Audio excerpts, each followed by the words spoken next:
Winston, talk to me, damn it, or else I'm gonna throw you in the fire! You stupid bitch! You filthy...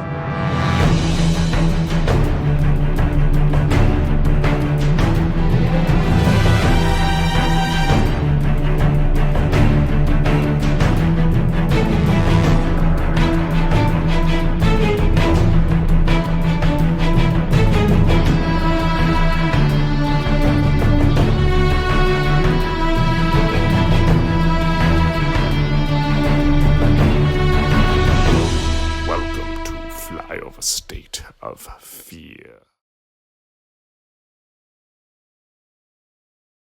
Welcome back to Flyover State of Fear. I got a great guest for everyone today. Paige Troxell, director, filmmaker, overall horror expert in Nightmare on Elm Street, historian slash... Yeah, the Nightmare Historians. Yes. Welcome, Paige. Thank you so much. I'm so excited to be here. Yeah. I'm excited to talk shop and talk horror. Yeah. How are you? How's everything going? And once we were talking a little bit before, like, congrats on the doc, and it's excellent. And before we begin, everyone should pick it up. Fredheads, a documentary. Thank you. It's good. It's been going really good. We were number 1 for 5 weeks on Amazon, and that was really amazing. And we had a little issue with selling out. We kept selling out, and every time I was part of that. Were you part of it? Okay. I felt so bad, but like we weren't No, I don't expecting it to sell out like this. Oh, not sell it. It was part of I was part of like being able to get it. I think it was part of helping sell it out. Oh yeah. You were definitely one of the people who helped sell this. Yeah, I actually think it dropped like a day or on my actual birthday too, which was really nice for me. Oh, that's so cool. That's like the best birthday gift, I feel. Yeah, it was like for me. I'm like, for you, I'm it was like, right there. yes! I remember because it was Thank the you. 6th. It was February 16th, or I think that That's week so that was dropping, and I was like, cool. And I had the order in, and then like a few days later, I was like, it's in. Blah blah. So That's awesome. I appreciate it. What happened is that we had lots of discussions with our distribution company that day. There were many phone calls, because people were like, whoa, we're not getting it. It's delayed. And they said what happened is that Amazon didn't anticipate the influx of orders in the following week, and so they only ordered weekly. So Amazon was like, we got to catch up, and so every time they catch up, they would just sell out of the next round that they had. cool. I mean, So it's crazy. yeah, it's kind of interesting to hear that like tease made. No, you guys did such a good job with like we were talking before, but like the guerrilla marketing is the wrong word, but like the guerrilla That's what we marketing, say. yeah, guerrilla That's what we marketing of say. it of like I was telling you, it was kind of stalking it. I saw some friends have these promo boxes you all sent out, which looked awesome, and I was like, oh shit, there's a movie about me. There's a doc coming out about me, and Yeah. so I love hearing that. Like, yeah, it's great. Sell out, keep selling it out, and like I hope you sell more of it. And then like when you guys get a Blu-ray, I'll buy the Blu-ray. Thank you. I appreciate it. They are going to do a Blu-ray. From everything that we've been told, they're going to do a Blu-ray. The reason why they release DVDs soon is because we had a crowdfunding that we had to fulfill, and with our contract, me and my business partner are very savvy. With our contract, in our contract, it stated that they had to legally fulfill our crowdfunding at no cost to us. So they knew that they had to print these DVDs, and so what they did is they said, well, let's just print them and sell it because your audience has been waiting for so long. You've been telling them for a year it's coming. And they're like, let's get this out there and get excited. But they do have a plan for like a Blu-ray release, and they've been working on like the streaming deal and stuff. So all of that hopefully will be coming soon in the next like That month or was two. that was definitely that's gonna be awesome because the streaming was like I mean, full disclosure, I don't think of that. I was gonna rip that and send it to my one of my co-hosts who was gonna join us maybe on this call. Yeah. And I was like, well, you gotta watch the doc. And he was like, I'm not gonna get the DVD in time, blah blah blah. And I was like, maybe I'll burn it, and then I didn't, I could have sent him a screener too. I would have totally sent him a screener. I don't mind sending people screeners. Like, it's all good. But anyway, that's great. And this actually, the main question of the show does kind of go into a little bit of what the doc is about in Fredheads with you in the core. Was there, if memory serves me, about 5 of you? Yeah, there's 5 of us. Yeah, Jeremy Todd Moorhead, Anthony Brownlee, Deandra Laser, Kim Bensinger, and myself. yeah. Everyone had such interesting stories, and check it out. And listen, now you can turn off the podcast. Now we're gonna just talk about other things. Um, but kind of for anyone new listening, I like to ask my guests, what is your horror origin story? And so you can answer that however you want. You know, like it could generally be how someone doesn't like horror movies, which, judging from you and your background and your interests, I don't think you're going to go that way. Just a little bit. I think I like horror just a little. My origin story is very typical of like a kid in the 90s or like 80s baby.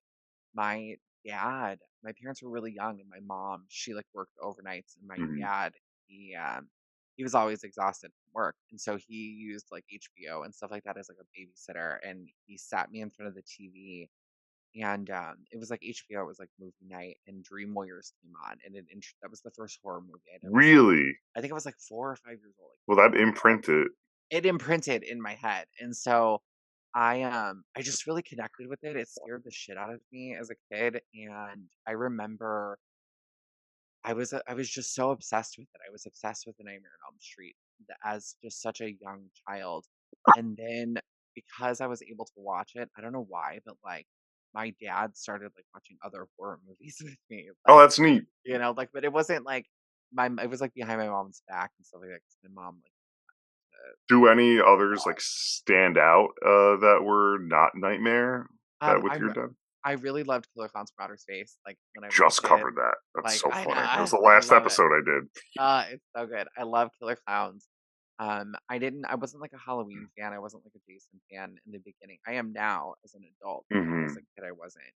Um, I and then like People Under the Stairs, like that, I loved so You were much. really just connected to the West. It's so funny Yeah, because, everything. like, I'm a Wes Craven fan. That's what I say. Like yeah, my parents let me watch Wes Craven films because they weren't necessarily um like, full of, like, nudity or, hmm like, full of, like, real hardcore violence. Like, yeah, like, Freddy's brutal and his kills are brutal. Like, my mom didn't know that I was it's watching a Nightmare on Elm Street like that. She thought it it was something else. She didn't realize it was that, but it's so interesting too because like Killer Clowns make sense to me. Like of the yeah. age, right? We were talking earlier, similar ages and eras. Nightmare makes sense, or not Nightmare. Killer Clowns makes sense because that's like starter horror. Like I'd Yeah. show that to a 6, 7 year old. Like Yeah. you'll live, you'll deal with it. Yeah, yeah, it's not, like, Um, super scary. People Under the Stairs is so like mature. Yeah. It's funny. I love Wes Craven, and the only one I can't do because it actually just upsets me is the Last House on the Left. I've never seen it. I refuse to see it. It's just too upsetting. It doesn't Yeah. in the horror. It's just very in this very late 70s. Oh, okay. Yeah. So, but then everything else is like it's who you knew Wes Craven as, and Yeah. it's this tone. Yeah, no, and I meant to tell you this beforehand. You're the first Nightmare on Elm Street I picked the movie.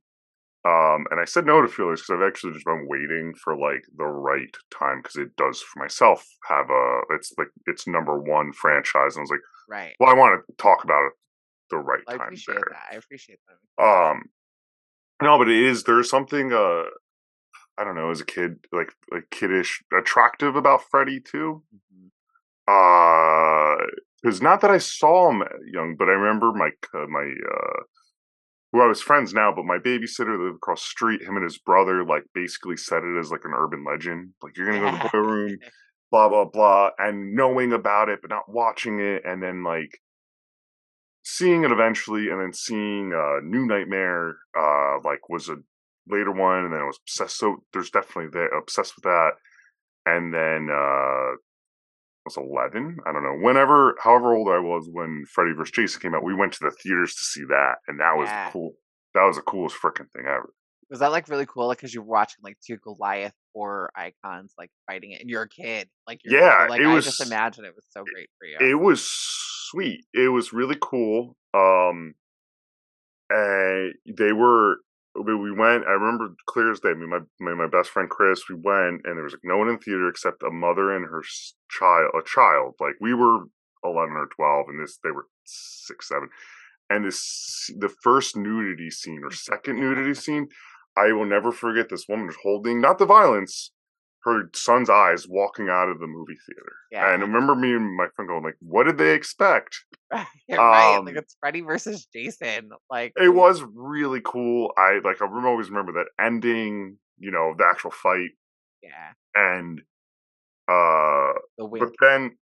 then that on top of Dawn of the Dead, because they were like a year or two off of each other, did a bad thing for us where it made me go, oh, horror movies could be really funny. Because I used to be like, well, it's not scary except for the one scene with the girl with the cross eyes.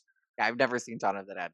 Oh, no, I'm sorry. Yeah. In Nightmare, when she turns around and Oh, that. yeah, it was the only thing we thought was scary. With the little girl where she's like, she turns around and she's in the dream world. Yeah. And then the like little Jabberwocky thing looking stoner thing comes out. Yeah. Only thing we thought was scary. And then I watched a few other harder horror movies at that age. And I was like, well, not for me until a few years later. And I even think that year I asked my mom, I was like, and I really like costumes and everything. I was like, oh, could I be Freddy Krueger? And she begrudgingly said yes, but she was annoyed not because I was being Freddy Krueger, because I put a mask on. She's like, I don't, do makeup. Don't do, put a mask on. Right. But no, that's great. But yeah, it's interesting to hear about the Freddy of that age and then obsessed with it and a Wes Craven fan. I am. And Wes Craven's what made me want to make films. When I saw Scream for the first time, I was a kid. I was like 11, and I was with some like girlfriends of mine, and I saw his name come on screen, and I didn't really know who Wes was. Like obviously, I knew who Wes was because of the Nightmare on Elm Street, and mhm, he was in New Nightmare, and like I saw New Nightmare in theaters as a kid, and so obviously, like I knew who Wes Craven was, but it didn't really hit me because mhm, you're a kid, and so when I was 11 and I realized and it said directed by Wes Craven, and it was mm, Scream, and I was like, this is what I want to do. I that's want to amazing. be like Wes Craven. This is what I want. And so ever since then, like when I was little, like I would always like make these like home videos with like Of my course. friends and like make them the star. I like totally ripped off. It was called Beware. And it was like a rip off of like Scream meets I Know What You Did Last Summer, meets Urban Legend. That's And amazing. I always want to do it. So I've always just Wes Craven to me just knows how to tell a story, and his films always have a message, an underlining message, Mhm, and I think that he truly is what like elevated horror, and I think A Nightmare on Elm Street and the series as a whole is what made people, in a sense, really take horror serious. Like it started with Halloween and John Carpenter because it was hugely successful and broke all mhm, these records, and it was the most successful like independent horror film of all time at that time. And like it made people like notice horror, and it like put it really on the radar as like, oh, this can be something. It's not something stupid. But sure. I think A Nightmare on Elm Street elevated that. I think it made people take horror more serious, and it's because of Wes Craven. Yeah. Like his name holds weight. Well, it People came. love to work with him. It, Artists. oh, any story you hear, right? Like, Right. and that trajectory came at a time where by the time you get Nightmare on Elm Street, which is 84, I believe. Yeah, 84. Yeah. So many copycats of Halloween had happened where it is kind of trending down again. And it's just such a creative movie. And like you said, the stories there. That's why we're talking about it today. Right. The Almost stories that, 40 years later. Almost 40 yeah, years later, it's still just as popular as it was back then, if not more, I have because of the more. generation. It's there, and I think even though I know it's gained popularity and it is. I mean, to me, you see the difference immediately from Nightmare 1 to Nightmare 2 without any Wes involvement, and Right. even Robert Englund involvement as well. Like half that movie shot without him Right. and Shot his with a person. stunt double, and you can clearly see it, like in that And shower scene. oh, I Horrible. well, I love I j- Nightmare too, but it's I horrible just the watched non it. Robert shot. I don't know. I watched it right after your movie. Actually, I was like feeling a little, and I was like, let me do one I never watched. And it's funny you mentioned the shower scene. 'Cause I was literally talking about it last night. How it was one thing I noticed. Like I don't know. Even if I walk around like in front of my wife naked or anyone, like you hold your private part. You hold your genitals. Him in the shower, right? He just holds this and has no care of the coach in there. Right. And it was something I noted, and I was like, it made me kind of laugh just because it regardless of anything going on, like first thing I'm doing, even in Right. someone I'm comfortable with. Right. Anyway, I think that whole film is I love Nightmare too, but I think like you can definitely tell that like without Robert's presence on it, like it just doesn't feel I can connect it to every single one because I think it's great and I love the character of Jesse and stuff like that. But like oh, there are so many I inconsistencies in like it. it. I Yeah, like the movie, and it's like Nightmare. I think is the one franchise yeah, with that long of a movies, and they kind of they have their ups and downs. I could watch all of them, enjoy all of them, me even the too. Oh good or the yeah, bad, because of either there's some good character or right. the kills and the creativity are just Freddy. There's something you love in each of the films, and I Like feel like that's why it is like so. I am a remake hater, so I'll just leave that aside. I don't need you to. I don't need. We don't mention it at all Thank you. in the documentary. We were gonna mention it. We I we had a fun way of mentioning it, and then right at the end, our team was like, we can't insult people." I But we don't. were at the end of the credits, it was gonna have we have somebody saying, and we took it out. Yeah. Oh, Um, he just what meant you. about the remake? What about the name? What about the 2010 remake? And then it was just gonna go Yeah, I with like the can't. TV screen, like it was over. I can't. But that's one extra time we were going to get the Etsy set of the movies. I was going to throw that out and put Never Sleep Again doc in that place. Yeah, Um, but honestly, the juxtaposition is Friday the 13th for me. There's a few good ones for me. I have the box set, but they don't have the same weight of let me pop it in and I can watch it. right.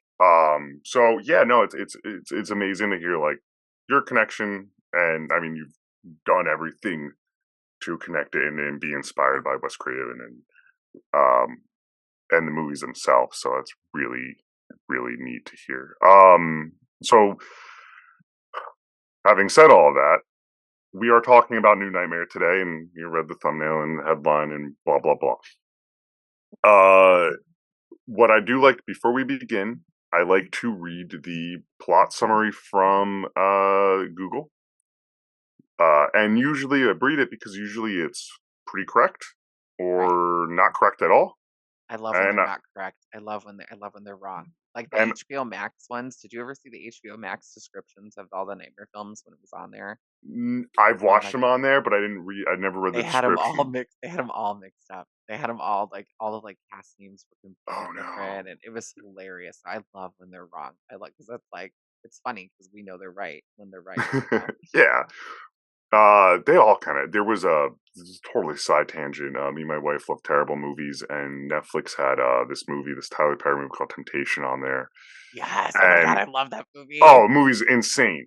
So Insane. crazy. Okay, all right. You're It's my new favorite. crazy. I've seen it more times than I should have because of Yeah. like how silly it is. I've seen it twice, but like Oh, it's okay. crazy. Yeah, It's yeah, yeah. so, but Netflix's description was so you'll get this then. Netflix's description was a riveting tale with a powerhouse performance by Vanessa Williams.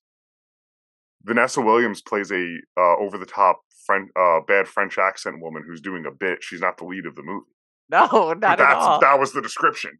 It was amazing. Um. Wow. Anyway, so I'm just gonna read this. I haven't read it yet, just for the record. So, Yeah, heck yeah.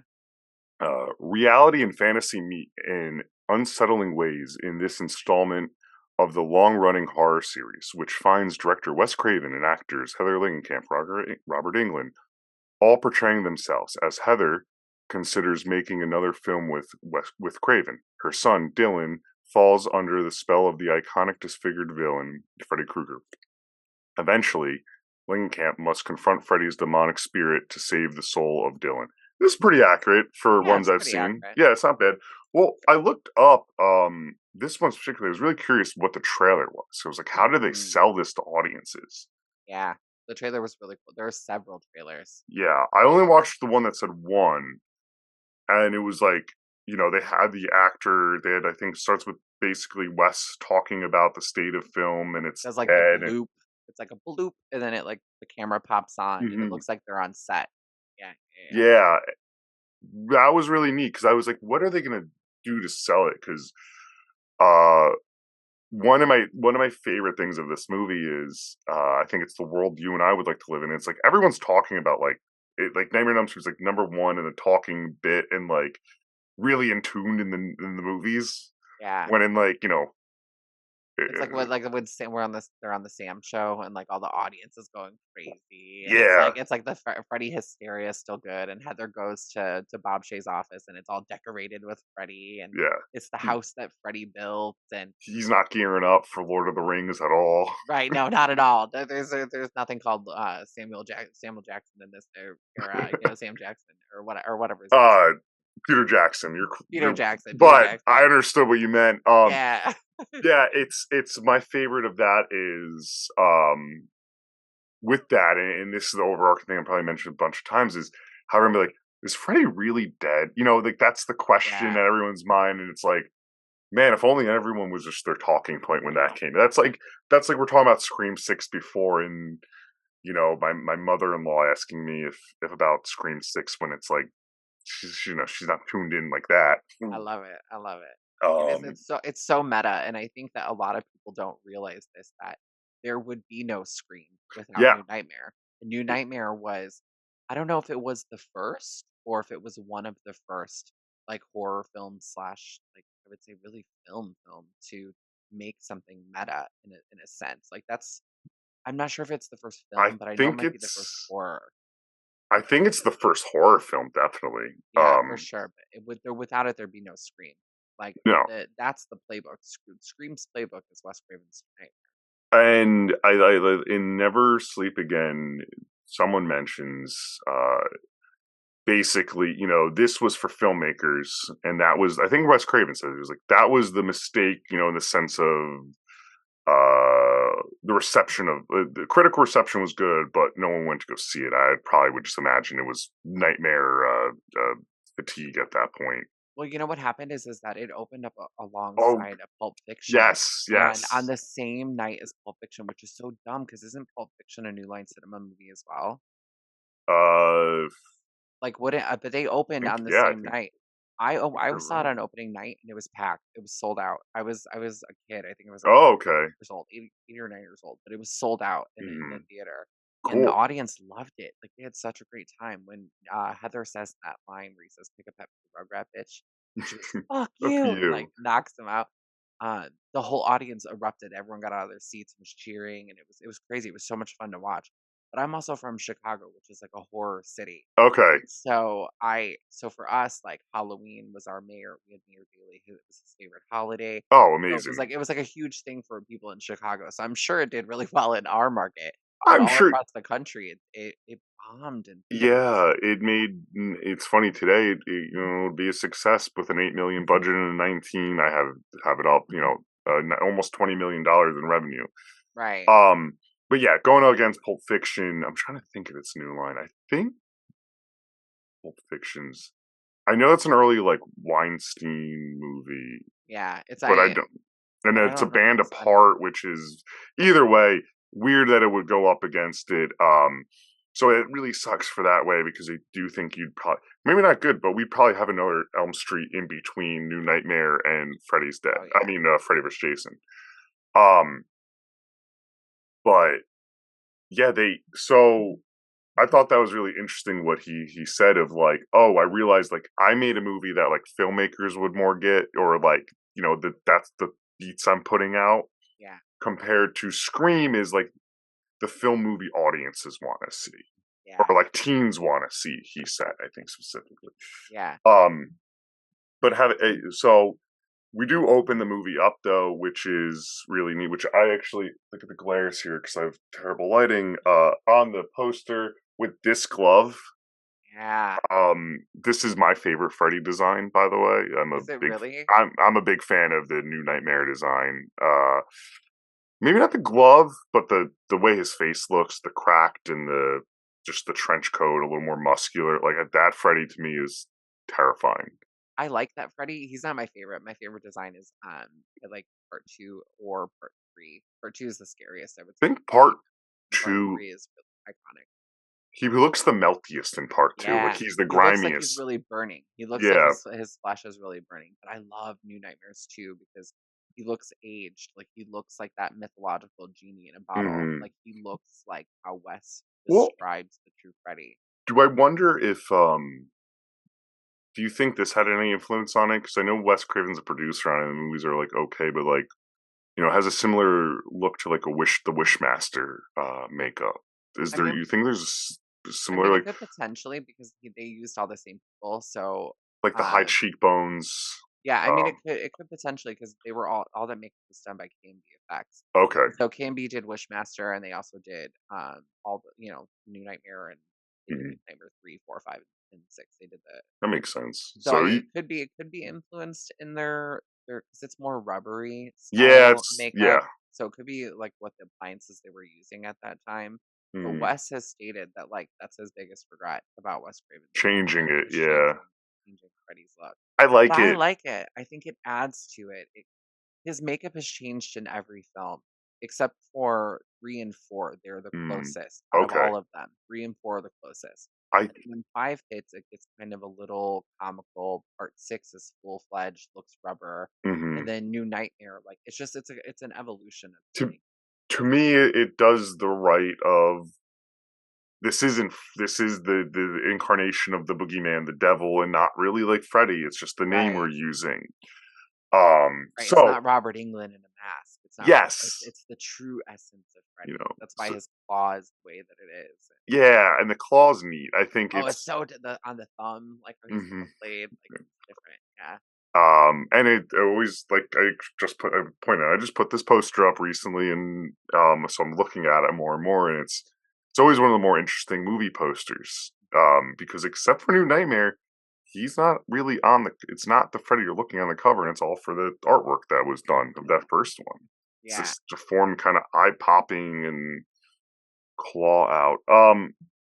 So, but we come in and it is a special effects crew working on a robot hand, and it turns out it is just a dream sequence. The hand kind of goes crazy and cuts. I believe it just gets an attack, but Heather wakes up and there's an earthquake going on, and that was her husband. Which the irony of her real husband's a makeup is an actual FX person, and in the movie Yeah. it's not her husband because he didn't want to play himself. It's Right. just this guy named Chase, Yeah. and she wakes up, and there's the earthquake's going on, and she's all scared, and we get a 3 or 4 cracks. We get Freddy cracks in the wall, and I think that's kind of the start of like Heather's journey there. And Right. what I really like about this too is from their first conversation, we were like, we're kind of getting thrown in the middle.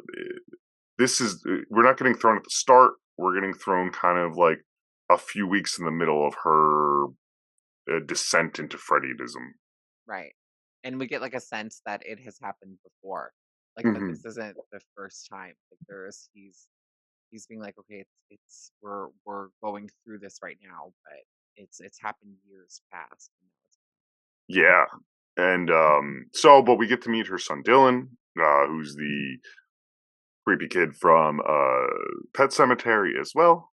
yep, the wonderful Miko Hughes. Yes, and he recently, I know he shared the story before, and it, like he has that play set, and I think he shared it on TikTok recently, and it kind of re-picked up viral steam.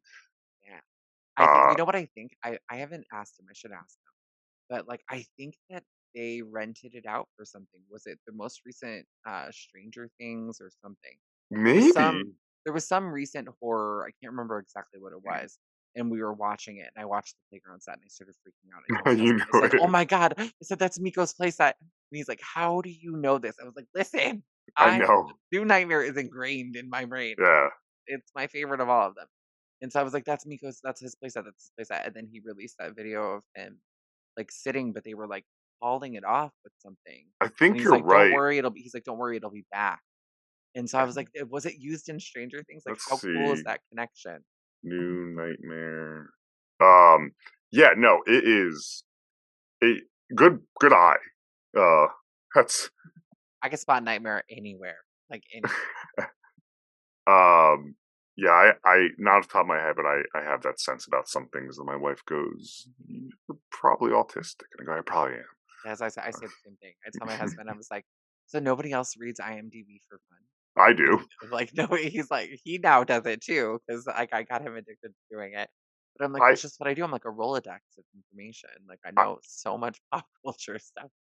I actually, yeah, I use when I sit there and we watch anything, I go to just read the little trivia facts and blah blah blah, and if anything I pull out today, it either came from there or the Yeah. doc.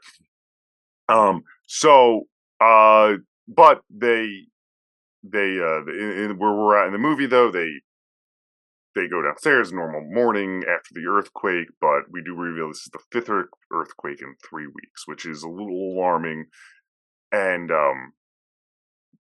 Dylan is watching though Nightmare on Elm Street like before the morning, and she freaks out, which fair. Right. And in this version of Nancy, like she's so concerned with Nightmare, and that was Wes's message of this movie really stemmed from and it's the Scream thing. Do movies make monsters, and is this good for children? Right. But one thing I noticed with the set decoration, I thought, who the hell? Like, do you ever does it stands out to me every time the way the pots and pans are just hanging above Oh, the kitchen. Every time I go, what was the design there? that's such a 90s thing. That was a Oh, huge thing in the ah, 90s to like and I think it was because of the rise of like things like the Food Network. And so like Ina oh, Gardner and all that stuff like that, they had all their Emerald, pots, Emerald, they had all their pots yeah, like hanging. And so it was incorporated in like every home design in the 90s. It was so cool. It was so Trey chic to like have yeah. your pots I hanging up. not for My me. aunt still has her pots hanging up. And I'm just like, oh my God, it's 2023. Can you take them down and put them in a cabinet now, uh, please? the Gen Zs are gonna bring it back. They will. They bring everything back. Like, and Uh, I love it. I'm here for it. I'm constantly telling my mom, was like, "Is this how you felt?" And like, I was bringing a pack of beer. She's like, "Yeah, yeah. 100%. My Welcome to being old." my wife with this style brings. She's like, "You're wearing this again." Yeah, Sure. Like we're in a deep binge of One Tree Hill and like that mid 2000s, and yeah. she's like, yeah, that's back now. I'm like, what do you mean? Mhm. So, uh, um, but in that scene, at the same time, though, the one other thing I didn't reveal, which I do think is important, is she gets another prank phone call from someone being Freddy, and this has been happening, and good on Heather Langenkamp because she let them use the real life stalker storyline in the movie, which must have been really hard to She had a include. lot of reservations on doing this film. Yeah, And she's talked about it publicly, but like, and we've like talked about her in private mm, and stuff like that. She had a lot of reservations on doing this film because she didn't want people to think that this was really her life.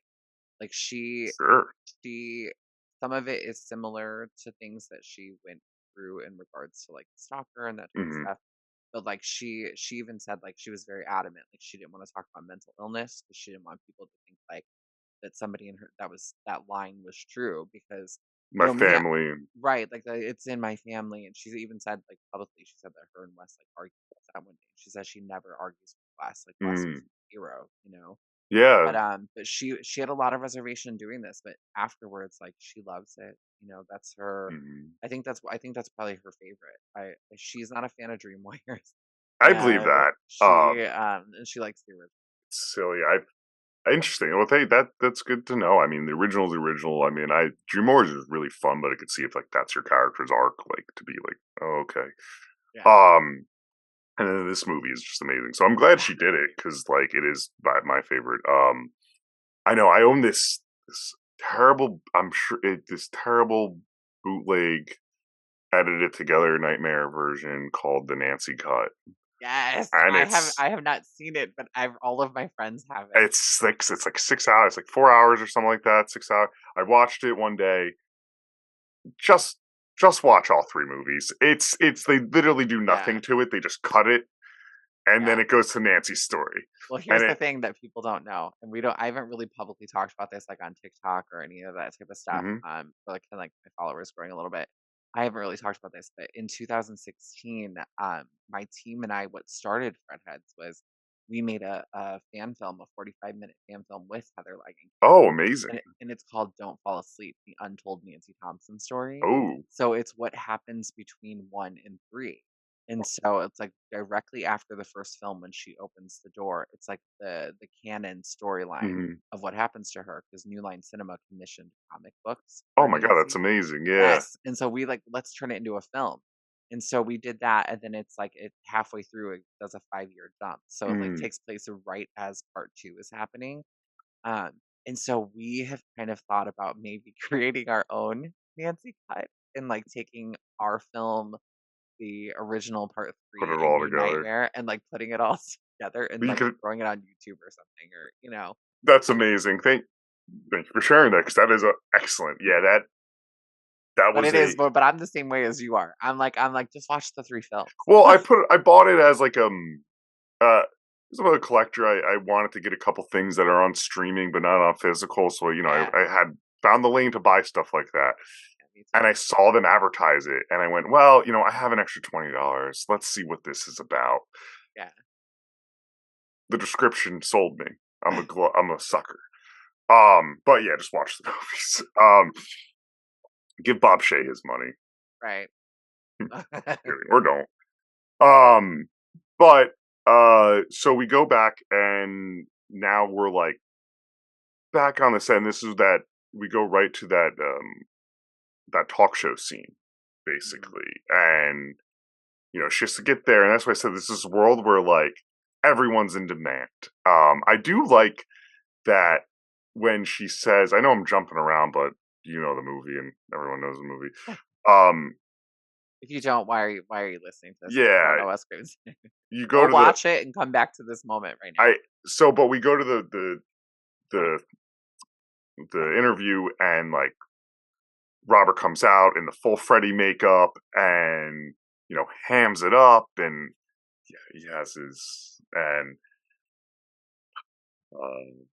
surprise, does Yeah, yeah, yeah. You are all my children now. Is what he yeah, says, and it shows all the little kids and the thing screaming with the Freddy mask. And I always said I'd be the kid like wearing a Nancy streak or like the Nancy pajamas. Like where are the? But that's the whole point. Is like the where are Nancy. the Nancy fans? They're not there. Well, They're all there's Freddy mania.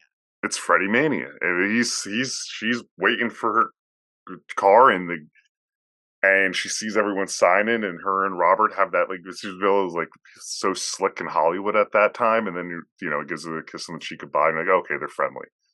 Yeah, Uh, um, but at that point, and then she shuts. I like how she shuts the driver down in that scene too, a little before that too, like, yeah. which still never once again makes sense to me, because he's like, "You're in that movie, right?"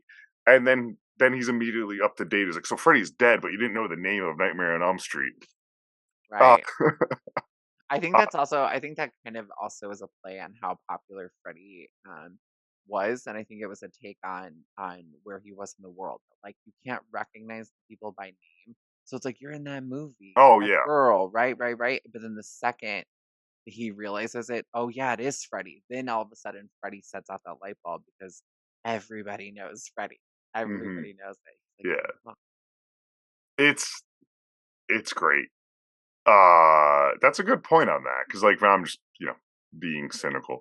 Um, The problem is I analyze everything in the yeah, movies, so I can have like a breakdown for yeah, every you're good excuse for that's everything. Like, That's good. So, and then I believe we that's when she's like, "Well, Bob wants to see you," and she goes to this such like. By the way, I love this movie. I think it works. Admittedly, so Bob Shea's not an actor, and anytime he's on screen, it shows. yeah, he's And so nervous in that scene. You can see him. He's like yeah, literally shaking as he's he's like, reading the script. I guess he's having really scary dreams again. And she kind of goes back. One of my favorite lines about this, though, from this, and you as a Wes head would is how she's like, I thought Wes wasn't doing horror movies, and I'm like, did he already direct like Music of the Heart? No, because that's his only non-horror movie, like true horror No, movie. he took a break. Wes Craven took a break. Oh, is that what that Yeah, line was? from just Okay, in general, he took a okay, break. that makes sense, This because I was was his like, return, yeah, I was and like, that's why he that's felt so bad. Because when it bombed, that's why he wasn't going to do Scream. He turned Scream down mhm. 3 times, and he's like, "No, I'm done. I'm Yeah, done because with he does like Vampire in Brooklyn, Scream, it." Mhm. People Under the Stairs, I think. People Under the Stairs was It was 91. before this, It was before, yeah, so and then he took a break between I think People Under the Stairs and Wes Craven's Unite. that makes sense. Yeah. And anyway, it made me, look up, and I'm like, no, because he's a talented filmmaker. I kind of seen everything. I'm like, oh, Music of the Heart. Like, I know that's the one outlier, right? Of like he The does only one this. I've never seen. Yeah, it's nice. It's a nice movie. Um, I haven't seen it. I haven't seen it, but I've always been interested in it. But like, because it's a Wes Craven movie, but I don't know. I've it's never watched nice. it. That's like it's a it's a romp. It's a Yeah, schmaltzy, very movie, and I like that. Wes Craven with stuff like that reminds me a lot of how like Ridley Scott is too. Like hmm this really diverse filmmaker. When you look at their filmography, you're like, wait, they did these movies, but I thought they were just like Alien. right, right, Um, exactly. so or Gladiator or whatever, and because even like jumping ahead a little bit or in his filmography, I know this was talk about New Nightmare, but the Wes Craven podcast is like Red Eye is such a different movie Yeah, than some of his other films. and it's not talked about a lot either. A lot of people don't talk about Red Eye a lot. Mhm. We one of our actors in one of our films before, like we were talking about Wes Craven and stuff, and we asked him like what his favorite was, and he said Red Eye. We were shocked. Yeah, We were like, oh my god, nobody talks about Red Eye. it's Yeah, this strange political thriller that has this like Twilight Zone vibe to it that like none of his other movies have. yeah. Um, But Anywho, again, it like speaks on time. It speaks on things. Like yeah. that's what his stuff is he just has a message, and Mm-hmm. that's what. 2004 or 5 or whatever, like that's Yeah, what's gonna come out. But we do that, and then we get this scene, and she has Babe Bob, and he's just kind of like, come on, come back. We're gonna reboot it.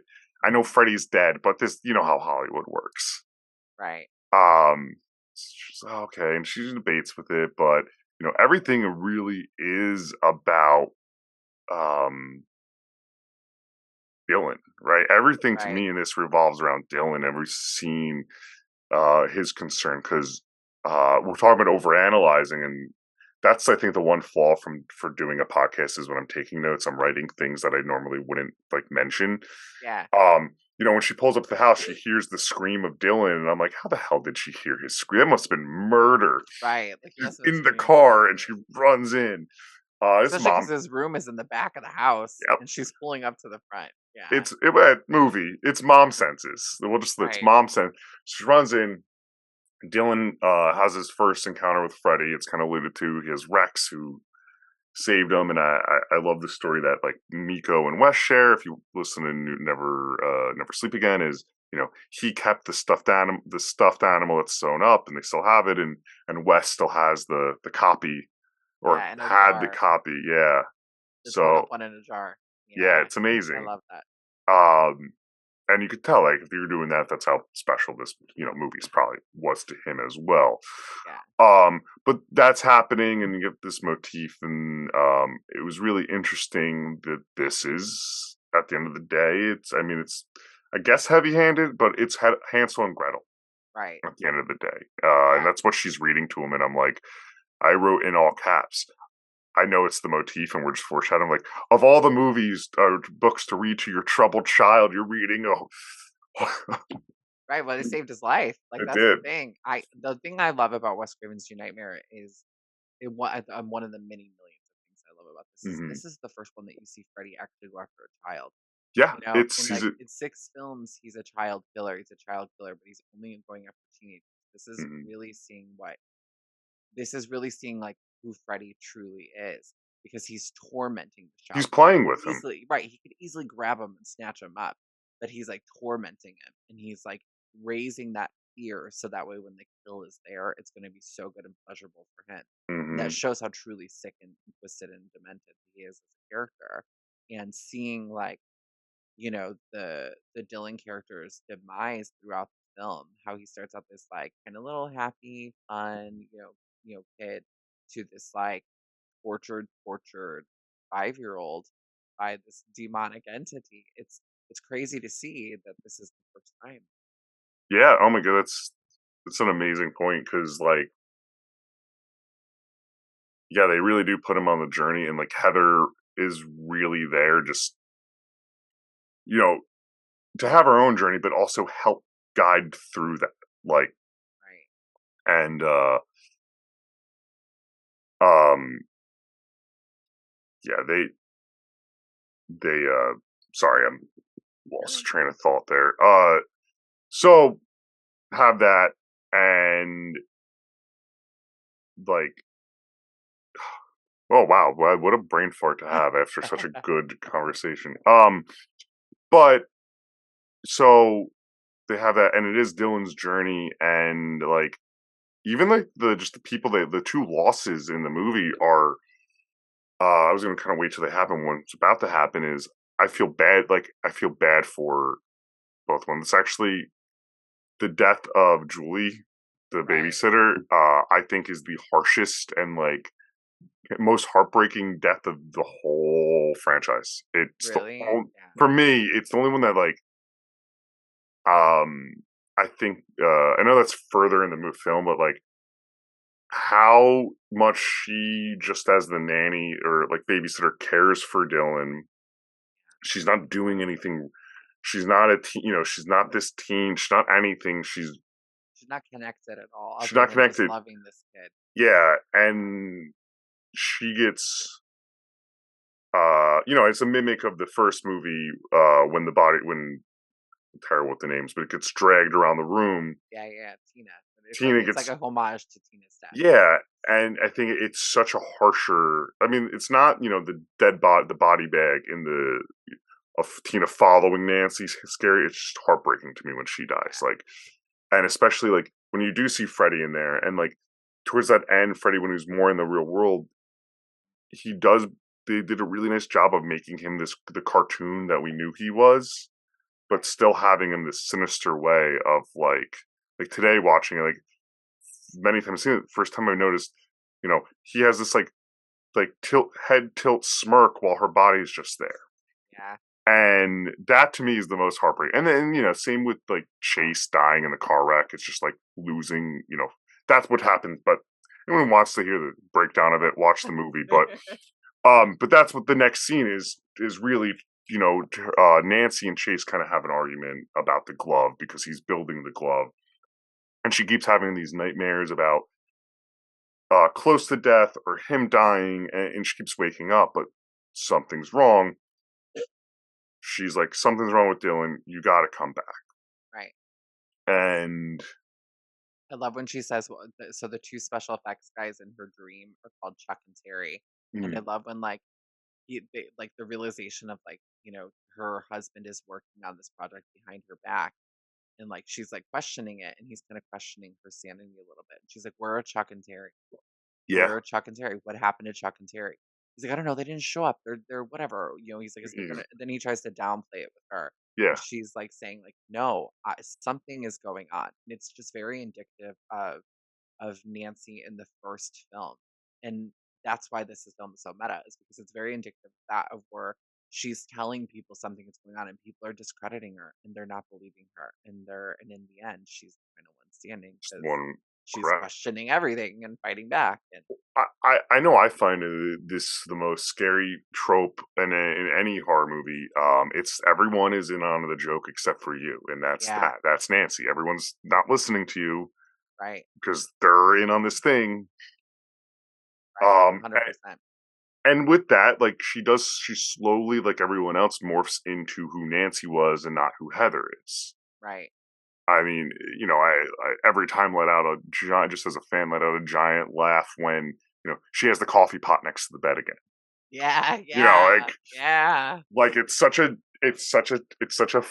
fun thing from the original because it's like, Like, because who normally keeps a coffee pot in their room? Like, Heather oh, Wagenkamp keeps the coffee pot in her room. no, she has the Like, coffee pot in her It's a room. very Nancy thing to do. Yeah, And that's a thing that a lot of people who are just casual observers of the films, like, wouldn't catch up on. But if you're a fan of the films, you catch up. That's really where she starts becoming hmm Nancy, is she starts putting the coffee pot in true. it's not when she accepts saying dad to John Saxton. Right. She's already gone by then. She has a Yeah. white streak in her hair. It's Nancy, and I know the clothing matches too, like Yeah. towards a Yeah. certain point. But yeah, she really, she not only cares about her husband, she wants to know what's going on because she knows she's having premonitions. Like, Right. and at this point, she has not met up with Robert or like she has not had the conversation with Robert or Wes yet.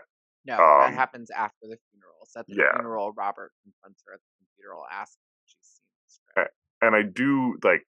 So Chase dies in a car wreck. He comes jetting out home. He's like, "Fuck this!" I'm upset. I guess 3 hours is a normal in California to have a ride. Because like, wow, that's a really far drive. Yeah. Like, I'd be like, what's wrong with Dylan? What's his problem? Maybe we Right. like. He's like, I'll be there at 9. Okay. But the way he dies too, it's fun. So there's a lot of movement of Freddy's claws early on. Like, it's mimicking the original, but like the bed later, and same with in the car, like the Jaws shark fin moves, right? It has that Yeah. fluidity to it. But I love the little scratch of his groin. Like it's Mhm. it gives that higher bit of like Freddy play, but he said never dive too deep into silly. Right. And then he just goes for his chest, rips him out. Cops show up to Heather's and house, and it's husband's dead, and she goes down to the morgue to check out the body, and this is when she's like, I know what those claws are. That scene always creeps me out in the morgue where she's walking down and the nuns are crying as they're like walking past her. Even to this day, when I watch it, I Mm. get chills because it's something about the echoing and the haunting, and they're just crying and crying It's and crying. it's such a little moment, but you're right. It's haunting, and I think that is the scary moments in most horror movies. The little tiny moments, not the big kills. Like, right? Yeah. I don't think I'd ever put most of these movies on and be like, oh, like we're gonna be scared today. No, no. But maybe like my wife, who's not a horror fan, but like, and I mentioned earlier, like it's funny when I ask her, and she goes, "Oh, I remember in the sleepovers, children they watched Nightmare on Elm Street, and she Mhm. covered her eyes the whole time." I mean, her origin story is The Ring, and that's the whole thing. But she does cite Nightmare, as That's why really scary. today, and so, but I would never put this on of anyone maybe over the age of like 17, 16, and be like, you're going to be Oh, afraid. yeah. Just be like, you're going to love this movie. And if you're afraid, you probably don't like this stuff. Yeah, it's not a scary movie. It's just a good film. Like, it's just Um, a great film. and so, uh, yeah. So anyway, the Chase is dead. And, I also like always surprised every time I watch it by her puking in that scene too, just because it's also another thing that's so out of the filmmaking of these movies of like Right. a non-violent kill, but just throw up. Um, so during the funeral, yes, during the funeral, we're at the coffin, and she kind of falls asleep because she hasn't been sleeping. She hits her head, and she thinks Dylan's missing, and that is our first glimpse of Freddy, Yeah. of this Freddy, and he's taking her down in the coffin.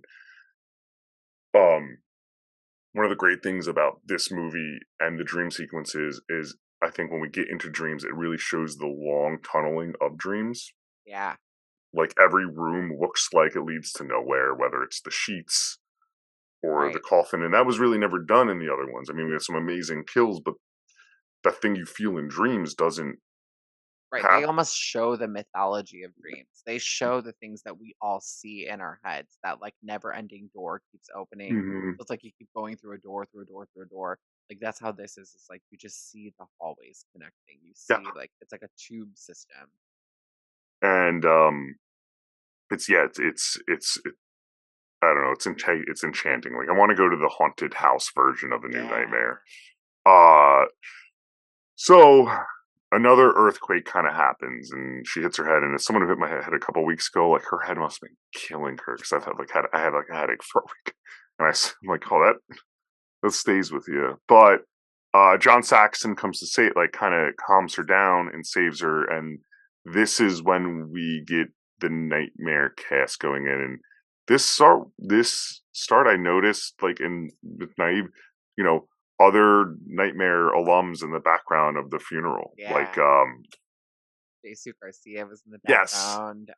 Tuesday Night was in the background, and obviously like Robert and some actress playing his wife because that's no, not really Nancy England.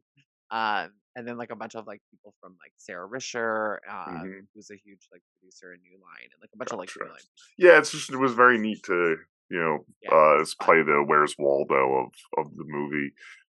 Um, so he comes and it's still a friend role of that. Like, I don't think he takes on the father role immediately, but once again, it's more there than not. Right, right. Um, and so and I you like the look camera lingers on Wes, like looking at the trees, going like, I gotta finish this. I know this from just knowing all about this is the original script idea of him driving around with the Hills The Have big, Eyes guy and yeah, and his eyes eyelids were clip. cut off. Yeah, Yeah, it would be a different movie, but like I couldn't imagine that. I don't know if I could. I The movie that we got is so great, and I love that that like Wes plays it so coy throughout the film that until the confrontation. when he's just Like, completely like, unhinged. what are you talking about? I'm so sorry that I wrote your son and husband's death into a script. Like, You got to deal with it to learn. you just got to deal with it and grow. You got to embrace it and be Nancy one last time. Like, Content. We need content. right, Um, but I don't know, that would fit in, like, maybe your background of your room is making me think this, but that would fit in like the Child's Play universe, oh yeah, for sure. right? Like that I could see, like, Chucky holding someone at gunpoint with their eyes lids cut off, and be like, we're running from Tiff. Right, like Uh, it's more comedy. It's yeah, more. It wouldn't have come off like it how he it's wanted it to. I could visualize it and I could see it like in a comic book. I don't know if I could see Yeah, it in a movie. right. Um, but we we go back from the funeral, and they're grieving, and she helps just confront simple what's the word I'm looking for, comfort Dylan. And she says something I thought was like really loving and neat, of just, you know don't worry, I'll always be here. When I can't come with you in your dreams, Right. it was only in Dream Warriors I was able to do that. Like, I will help you, and I'll always be there. And but then right after that is when we go to I'm sorry, there's a few things. I know I'm not trying to run through the movie at all, but like there are a few things. Dylan's doing some sort of like exorcist type possession type things, where he's singing the Freddy song. Right. He's Foaming at the mouth, his nose is yeah, bleeding. never. And then she's also getting letters sent to her that Hmm, are like actual letters, not like written letters, like a letter E or a letter like hmm, on P, on on Bible newspaper verse. clippings, on Bible verse. Oh, I is think it Bible I verses? think there were Bible pages. I thought they were newspaper clippings, like articles. Maybe they were.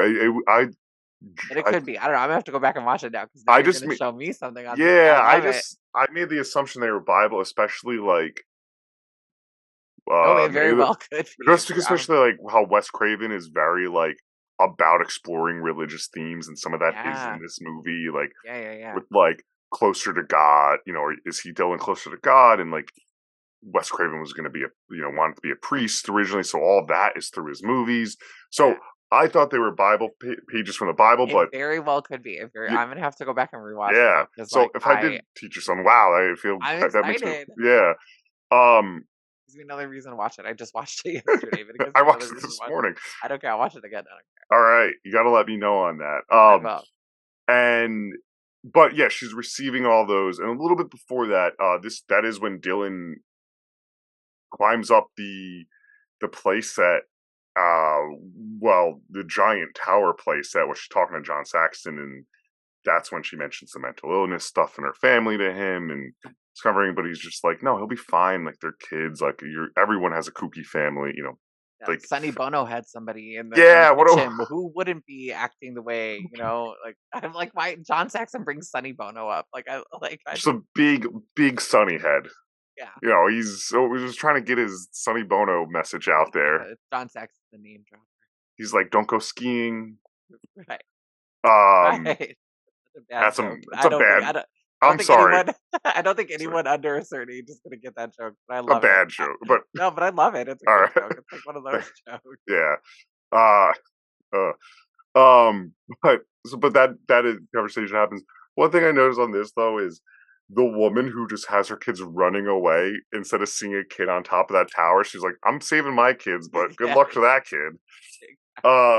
But she makes the greatest catch in the world. She sprints over, gets him in her arms, and but you're right. And this is when the male and she calls, and then she calls Robert. Right.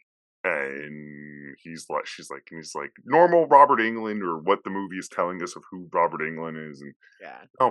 and then midway through the call, that's when he gets a little possessed, and he's like, "Well, you can't come over," and he's painting this really awesome Freddy painting, and I want it.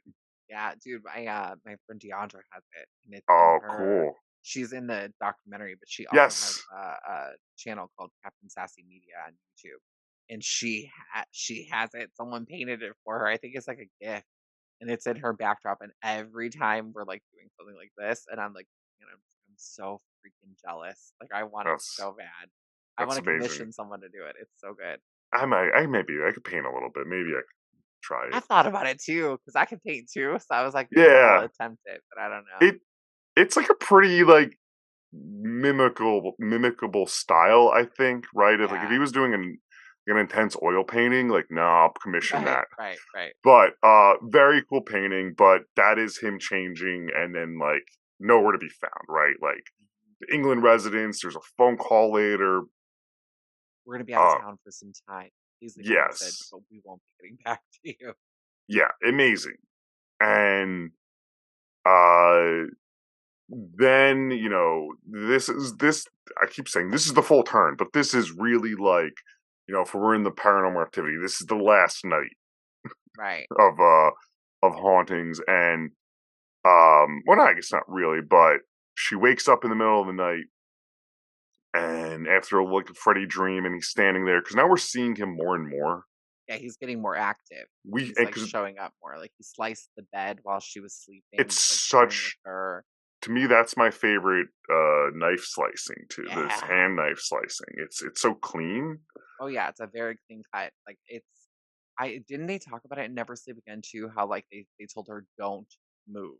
I Is it don't like think so. it because it wasn't CGI. That was all that was what's his Oh, I name? I missed. can't Maybe remember I his missed. name under the bed.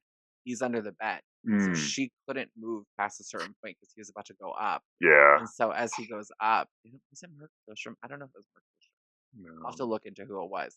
But it is such a clean cut. Like it is Yeah. just the way that it just slices through. It's so Instead, beautiful.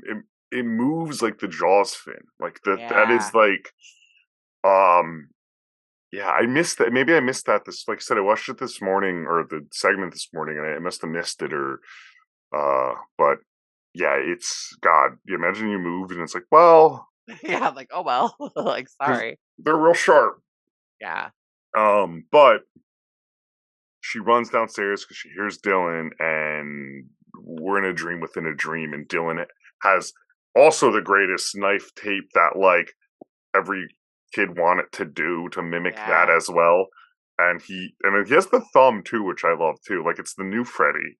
Yeah, because so that's very telling that he's seeing that Freddy. Hmm. It's not the one he's watching on TV. Like Yeah, that's who's haunting him is that Freddy. the TV's just like a ploy, and Right. and and when she is that, she gets the famous the famous phone call tongue in there, and I actually He says I touched him. touched And him. that's Oh, I missed. yeah, so Ooh. okay, so what happens is this so she comes downstairs and he Mm. attacks her with the knives and she wakes up and it's another Yes. she thinks it's another earthquake, but it's not. So she runs downstairs and on the TV is playing A Nightmare on Elm Street again, but it's Yes. unplugged.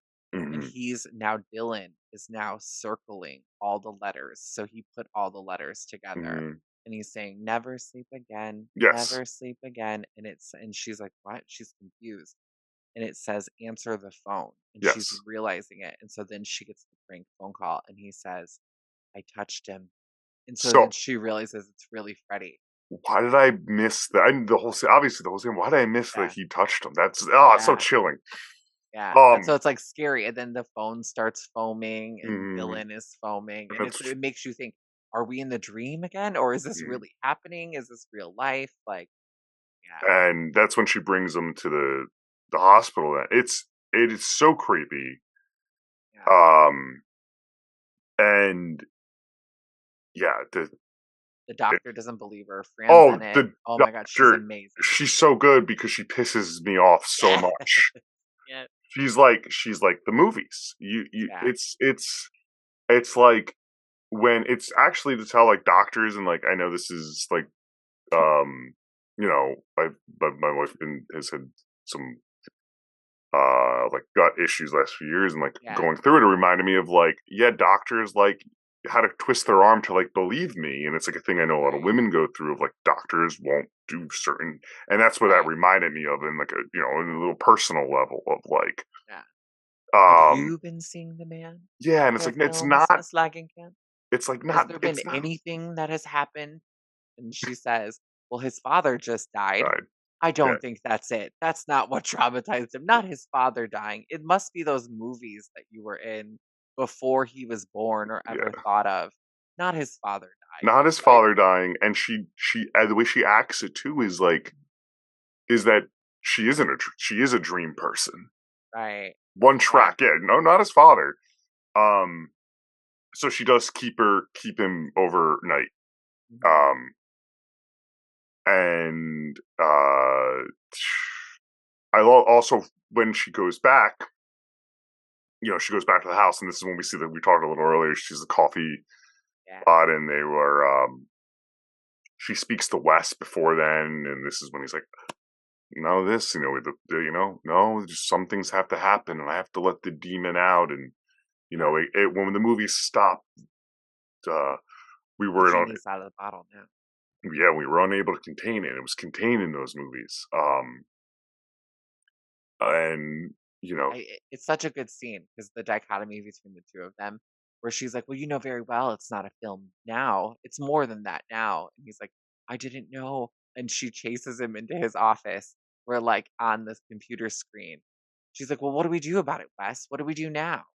And he says, "You're gonna have to make a decision." She goes, "Decision is whether or not you're gonna play Nancy one last time." And then it shows it on the computer it's screen. They're amazing. retired. It's so brilliant. It's so great. Yeah, and then that is we lead to then her being Nancy and reading up on it and all the books. How do I get that? And it's so like right like what is Nancy Thompson? She's the girl who took out a army survival guide or on booby traps, Yes. and that's the character written. So and during that scene, we reveal the FX guys were murdered, Yep. and Nancy falls asleep and she gets a similar you know, Yeah. arm wound of the slashes and goes to the hospital in with the wound, but also enraged. And it was Well, another it's the first time they see Freddy. That's the first time they see each other. So the girl comes yes, on and she says, "The world of horror suffered its own tragic you're day." oh shit, you're right. And then so it's an earthquake happens, the coffee breaks, and she's like, "Oh my God." And then she hears something in the closet and she opens the closet. And as she's there, Freddy pops out and goes, "Miss me?" And Hmm. then they fight. And when they fight, they're fighting on the bed. It's like an old school, like from the first one. And It's a little then sloppy. It's great. yeah, it's great. And then that's when the earthquake happens and he disappears. And so Hmm. she realizes, I've got to get to Dylan. He's real. And so then she flies to the hospital Yeah, and and it's close. Like I do like they give us the geography. Like for a movie that relies on the geography, that she's yeah, like, no, it's 15 minutes away. I could be there. right. It's like right Um, across the freeway.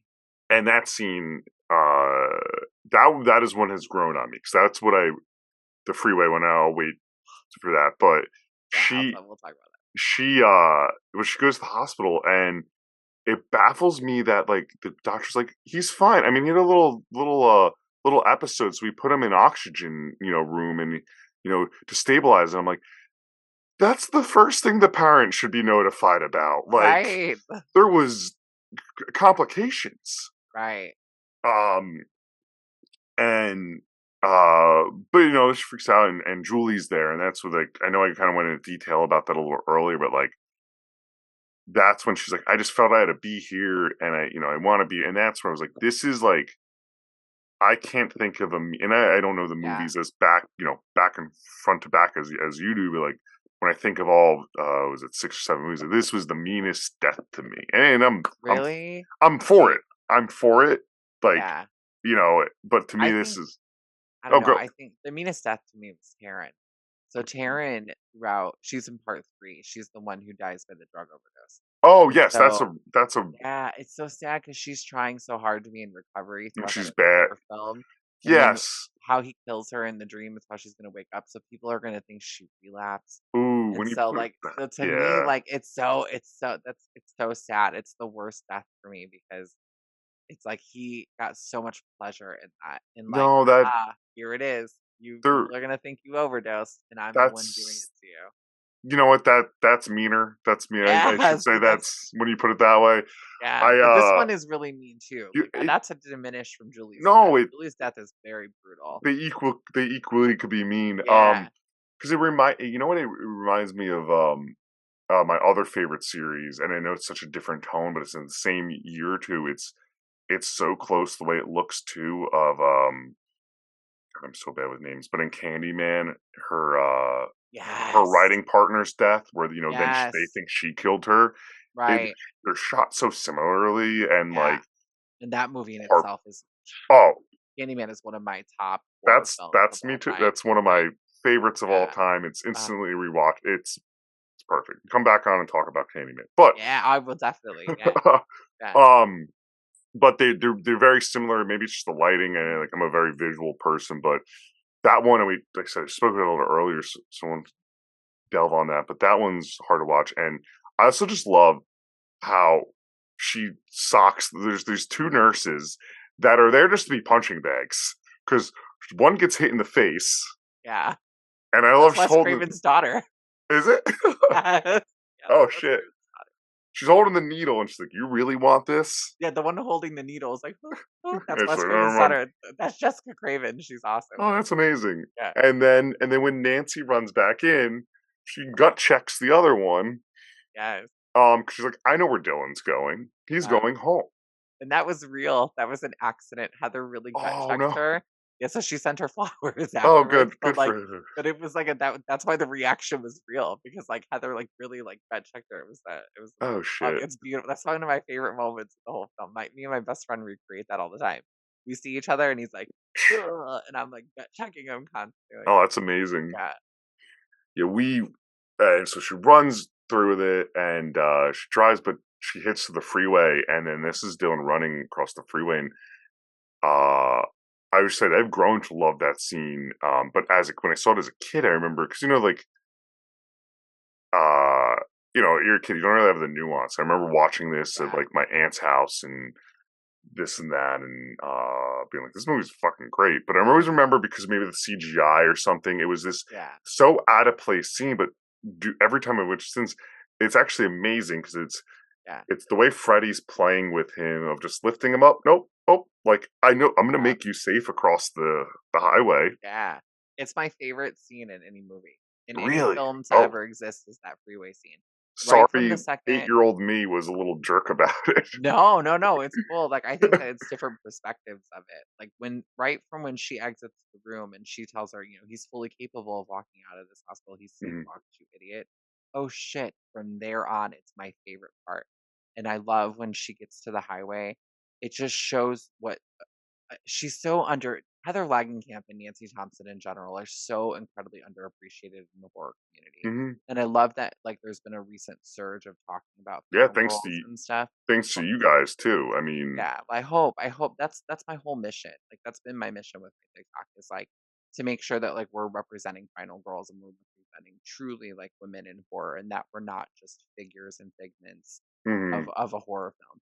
And I think Heather and Nancy do not get the respect that they deserve. And this scene just shows the type of character that she is. She runs through the middle of an expressway and gets hit by a car and still is like, get off of me.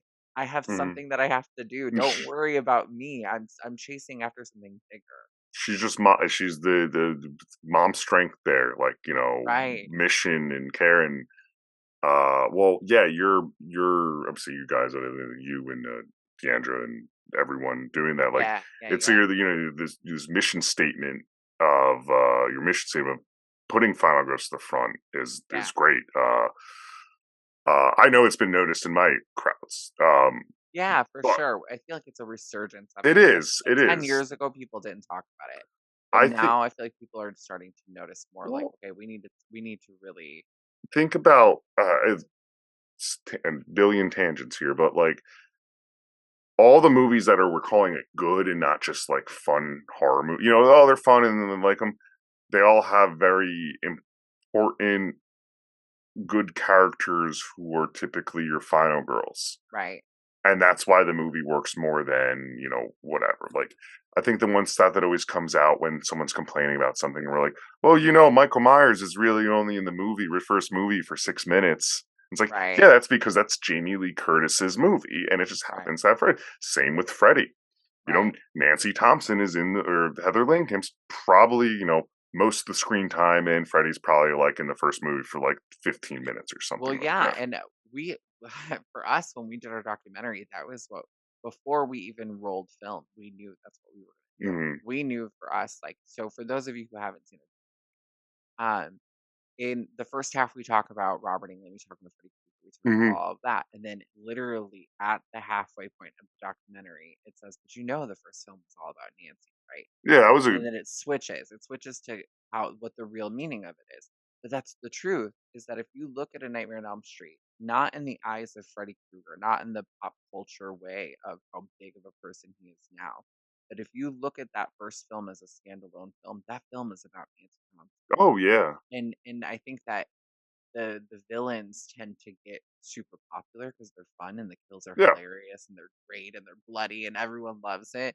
And I think that we tend to forget that there is another side of it. And I love that in the past, I'd say for the past 10 years, there has been a resurgence of the final brawl.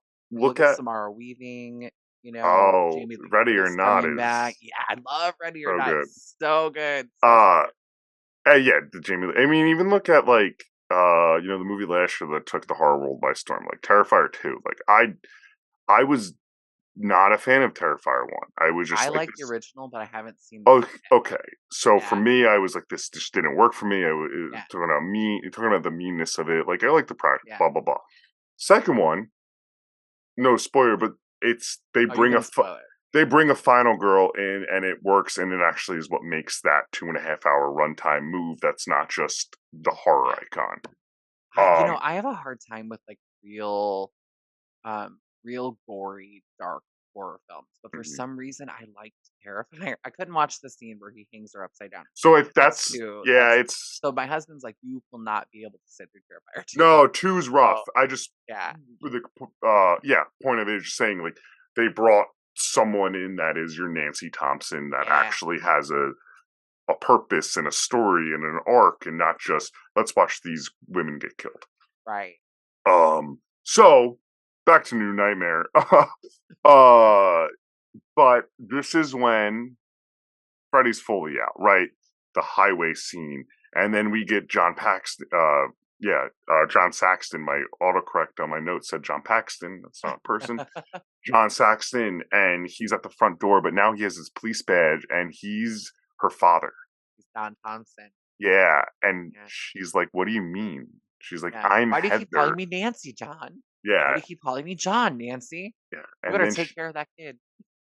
she says, "Dad," and Yeah. she runs in the house, and this is where she does accept Nancy, and I love what the first time is a little before Freddie says to her after that bedroom, he calls her Nancy, Yeah. and it's in that you know seductive voice that Robert could do, and it's kind of a voice you kind of never really heard. Also, when he calls her Nancy, right? Yeah. It's like I could do a pretty good Freddy, but like it's not that Freddy. Yeah, it's like deep. It's like history. Like they have Yes, history. Like he's calling. I, Nancy. yeah, Uh, yeah, yeah.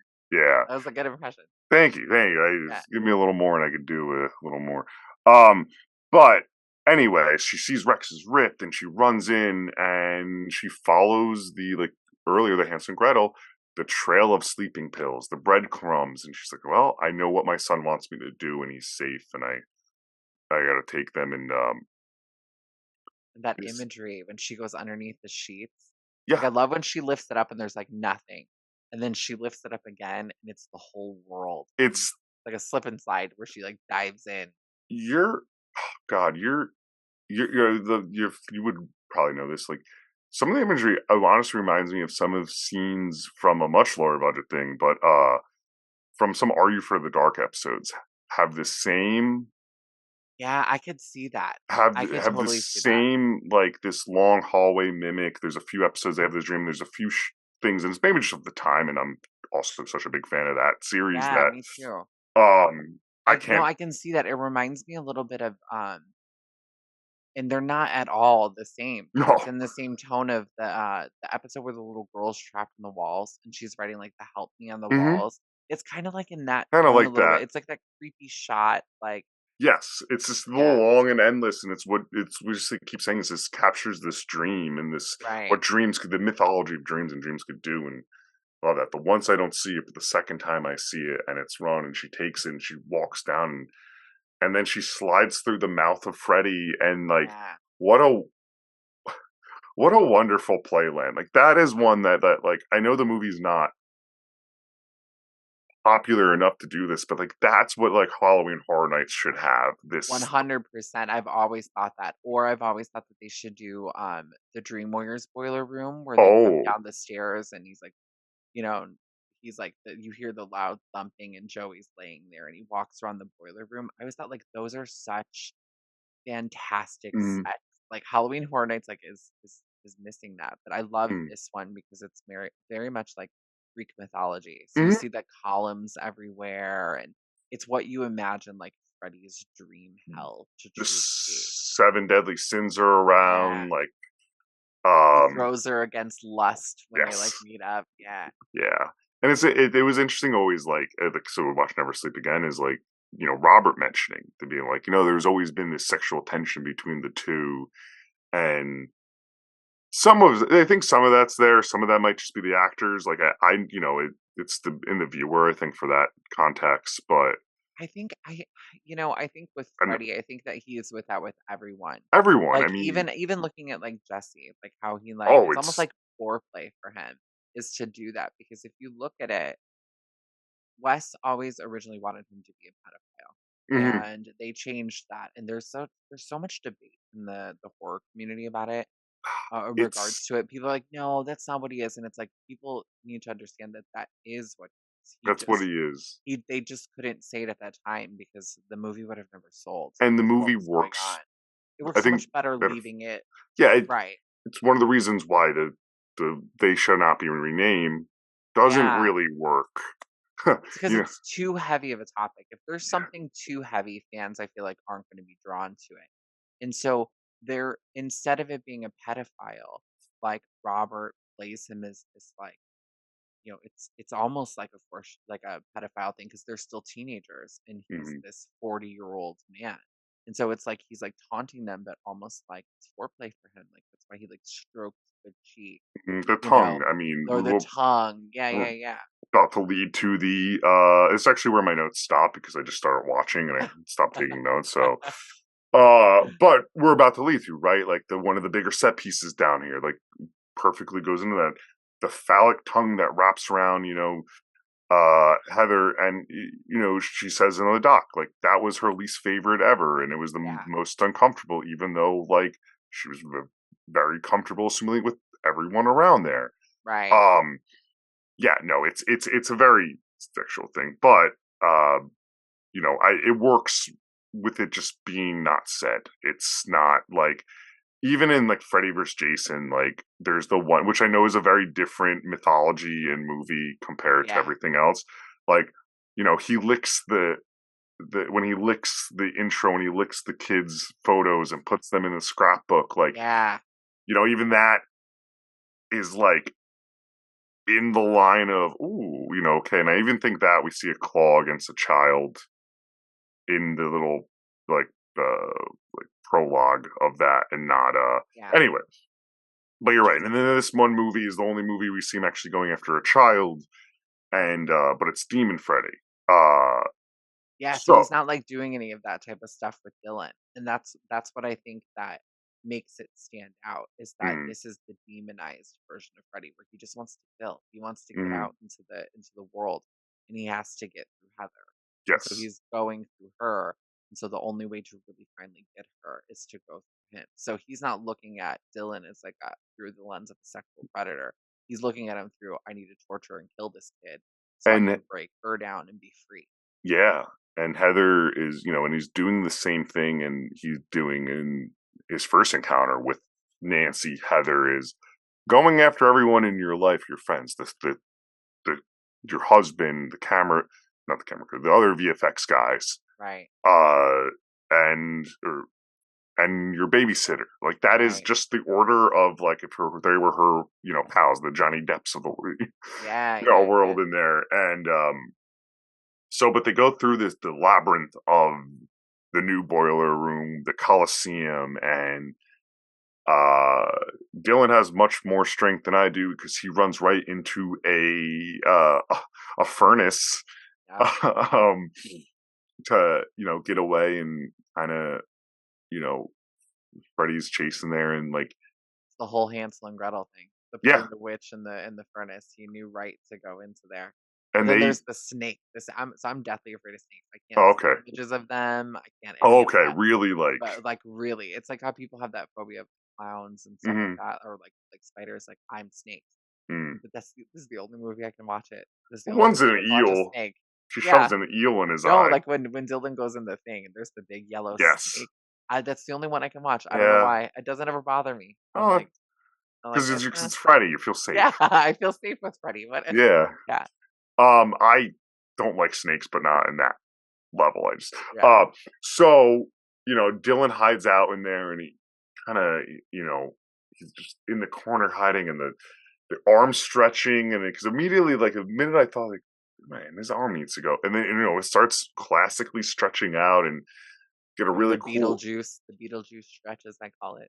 yeah, the Beetlejuice. Yeah, it's a Yeah, good. yeah, I mean, even the way the mouth head opens up for him to eat Dylan before Nancy just comes in and like splits, gets him, yeah. just attacks him, and then yeah, Like that and is so good.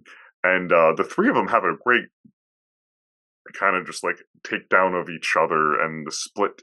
I love the fact that the tongue is split, that the knife, when stabbed in the tongue, is this, like how people get their tongue split, and he burns up, and this is like, and please correct me if I'm wrong, this is like one of the first movies where we do see, or maybe the only, where Freddy does show he has more of a fear, like this kind of fear of fire. Yeah, it is. Um, So she burns him in the first one, mhm. but he doesn't. It's not like he has like a fear of it. This No, one, it really is. Like he's like a fear of, oh my gosh, yeah, this is what killed because Nancy kind of throws that, the kerosene at him. kerosene Yeah, at him, and so he burns up, and they get out, and they just kind of allude to like everything's gonna be okay, right? yeah, Because this movie could have easily gone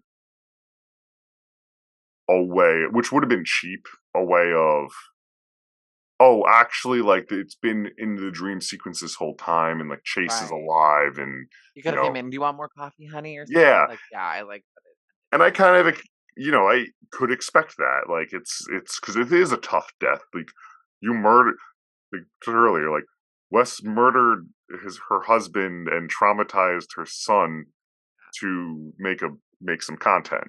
Yeah, for me, that ending, even to this day, I still cry when I watch it. Mm, I don't. Just something about the hauntingness of them, like she's embracing him, and then she's reading the script that Wes is like. So Yeah. when she falls out of the bed, like Wes wrote her like, "Thank you for having the strength to play Nancy one Mhm. last time." And so then Dylan says, "Will you read me the story?" And so she starts reading the script. And when she starts reading him, as that like it's a signature Wes Craven move where he's pulling the camera back a certain way. As it's pulling back, I have chills right now. And then the music comes on, and it just Yeah. says, like directed by Wes Craven. It's like It's beautiful. it's I cry every time because it's over, and I've ever since I was a kid, I've seen it. Every time I even just now the other day, yesterday when I watched it, I Mm. cried after watching it. And not in like a sad way, but it's such a sentimental thing because it's just such a beautiful movie, Mhm. and it makes you think of a time in your life, when you're like you're a kid, like you see it and you're just like, like it's such a good movie, like you just want to watch it again, Yeah. that type of movie. Yeah, it's beautiful. I think it's well said. It's this beautiful like ending and their embrace, and it's Nancy after the first one. I mean, it's this not afraid and like, yeah, I'm gonna share this with my kid because this isn't what's gonna fuck him up in the world. Right, right. Um, So that was Wes's whole point. Anything we didn't like cover or you wanted to bring up? I Um, think to me, I love this conversation because like yeah. I can talk New Nightmare all day, and so for me, I love this because you're like really knowledgeable about it too and stuff like that, and so I love it. I think that I think it's a really great film. I think that I love that it's getting the resurgence that it's getting Hmm. now because it wasn't a fan favorite at all. It was kind of this Really? underground. Yeah, it was an underground like sleeper for a long, Yeah, long I did time. not know that. I thought it was.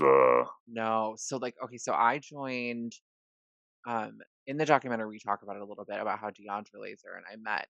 She's one of my best friends. We've known each other Mm, for 15 years, and we joined the Nightmare on Elm Street Films.com forums back in the okay. day, like way back in the day. We'd all talk about things, and nobody really dug Wes Craven's New Nightmare. People didn't understand it. They didn't like that, like it wasn't a part of like the film series. They just weren't really like fans of it. And then I'd say probably with the rise of like film Twitter, I think a Mm, lot of people started talking about it more. yeah, it's Um, definitely my yeah, my lane. yeah, and I love film Twitter. Like, there's so many great people on there that I think that people who dissect films or do film reviews or take film serious started talking about it, and it just I would really just the past 5 years, it's been like a resurgence of where people really love it and appreciate it for the film that it is, and I feel like more people do need to talk about it, and Yeah, I'm happy that we're talking about it yeah. too. No, Like I've loved. it's Like I so said, great. yeah. That's interesting. I put it this way. That's news to me. Of just like the in the community, and like I was telling you before, like I'm pretty new to being more in the horror community. Um. But I always loved it. Like there's a Oh, group of us that have always loved this film and yeah. never understood why people didn't get into it. And now that they are, like we're like, okay, they're finally coming around. It. It's not an elitist thing. We're like, oh, we've loved it Oh no, forever. I Like didn't think that. we're It's like finally people are coming around to like the love of Nightmare and the beauty it's of it. it's definitely a I don't know. It's a cap. It's just it always captured me, and it's a movie that I think it would be from where everyone is today. It would be a hit today. It Oh, would be. yeah. I think it would be a little more polished, Hmm. and just from like how things are today. And I think it would almost get put in that like I know people don't like this term, but it put into that Like elevated horror elevated term. horror. Yeah, I was looking Yeah. for the term, like Yeah. because of the meta-ness of it, right? Like, Yeah, it'd be uh, like a Hereditary or like a yeah, Midsummer. because it It'd be would be like a that type of film. little heavier. I could see, Yeah, and which I love it the way it is. yeah, It also just the way of the meta-ness is do this with a double feature of the Final Girls. yeah, I'm sure you've seen the Final yeah. The Girls. Final Yeah, Girls is such a good. I love it. It's such a good yeah, take on it. I love it. like those two meta movies. I think would be really nice double feature. Yeah, So but I think that these movies now, like Hereditary, Midsummer, Final Girls, I think like the Jordan Peele movies, like mhm. I think a lot of these movies now could not exist had Wes Craven's New Nightmare not done it. A lot of people say that it's because of Scream and the success of You Scream. need New Nightmare without Scream. You need You're to have right, but Scream. you can't have Scream without New Nightmare. Yes, And so that's so people don't really give it that credit. And that's what I'm kind of waiting for. I'm waiting for some like big buff horror aficionado or somebody to like release something like we need to like do some love for Wes Craven's New Nightmare, where they really expose to the community that without Wes Craven and Wes Craven's New Nightmare, we would not have these films that we have now Mhm. because Scream I hate saying this term because I don't want people to ever think that I think like negatively about any other horror films. But Sure. like Scream is a smart horror film. It Absolutely. is not it's not a we're gonna throw a guy in a mask running around being a slasher just to make a slasher. Like that's what Jason is. And there's no shame in saying that because they're fun. Though sometimes you need that release of a movie where you can't Mhm. think about it all the time. But if you look at Scream, Scream is like a smart horror film. And Mhm. horror was not taken serious for so many years. And then Scream comes along and it's like critically acclaimed and fan acclaimed. And then now all of a sudden you have that boost. You have like the Conjuring series or Yeah, that the what's the other ones? oh, Not Inception. I keep saying oh, Inception. Insidious. You Insidious. have Like you have those types of movies. And so then it's evolved. So horror has mhm. evolved It into this. follows, It follows, right. And the we're ri so it sorry. no, go ahead. No, Oh, just say go ahead. even like in the late '90s, like the rise of like the J horror films, right? They have Right, this. They're a little more serious. They have this, and then they became American, remakes and this and that. But even that lane, right? All right, that, I think you can do a trace back to, and there's this meta, right, of like the things coming outside of the technology and this and right. yeah, West does New Nightmare. It's keeps being weird to say. Hello, puppy. I said, Uh, oh, um. By the way, I can't believe it took me this sorry. long. It keeps weird. Keep saying Wes because my nephew's name is Wes, Oh, I and, love that. I love and that. every time I'm like Wes and but uh, yeah, every like I don't know. It is a landmark movie that that's why I know we were gearing up to end here. I surprised you saying like people are the 5 years coming around to it, not Yeah, like I said, I could pinpoint to when I saw it. It was like on cable at my aunt's house, in the early 2000s I probably. love And it. I was like being like this movie got me. It hooked me in and there's a party probably going on, whatever. Right. Um I but love you. She's like, because I've been down here for so long. So she she's could like, join. she's, She could join. What's his name? her name is Lucy. So like Lucy. So Like Lucille Ball. I'm a huge hello, Lucy Lucy. fan. Yes. She's like, So having said that, what do you are you and Lucy anything to add or I'm good. I'm just so thankful that you had me on. This has been so much fun. Like yeah. I love talking with like fellow horror fans and stuff like that, and just in general talking films. So I'm just Yeah, thank you. I'm Same thankful that you here. supported us. Thank you for getting this documentary and watching it and enjoying it. Sure. Oh, It well, means a lot. It really means a lot. I appreciate it as well. More than welcome. And where can everyone find you? So you can find me on TikTok at the Final Girl 13, but Yeah, it's like well, I'll be girl. yeah, It's it'll like all the be word below. girl. Since And then fredheadstock.com is where you can find all that. gotcha. Since following you, I see like on TikTok, just everyone like, oh, that's neat. Repost it by the Final Girl. So So my thing, okay, so this is has been my thing with everyone and everything is that I love everyone. And mhm, my whole mantra is love. And so for me, like if I'm following somebody or I'm like mutuals with somebody and I see their stuff, I'm gonna repost it. Like mhm. if I can do anything to get other people's stuff out there, that's what I'm gonna do. So I love that you're seeing the reposts because I'm like, Yeah, no, I do. yes, I see it. I watch probably like most or whatever. You know where to find us. And once again, thank you so much. This has been a pleasure, and stay frightful, everyone. Welcome to Flyover State of Fear.